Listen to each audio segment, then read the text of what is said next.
కార్తీక మాసములో అసలు సిసలైనటువంటి సాధన ఏమిటిది అని అంటే, మొదటిది శివధ్యానం. ఆత్మజ్యోతిని దర్శించడము, పరంజ్యోతిగా మిగలడము అందరికీ సులభము కాదు, సాధ్యము కాదు.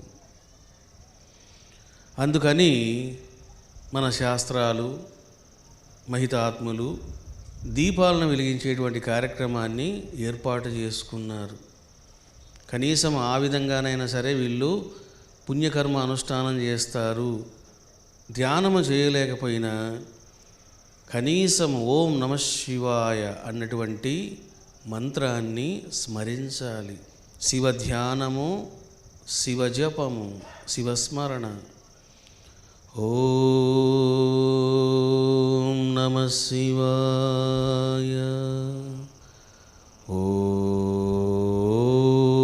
నమః శివాయ, ఓం నమః శివాయ అన్నటువంటి దివ్య మంత్రాన్ని స్మరించాలి.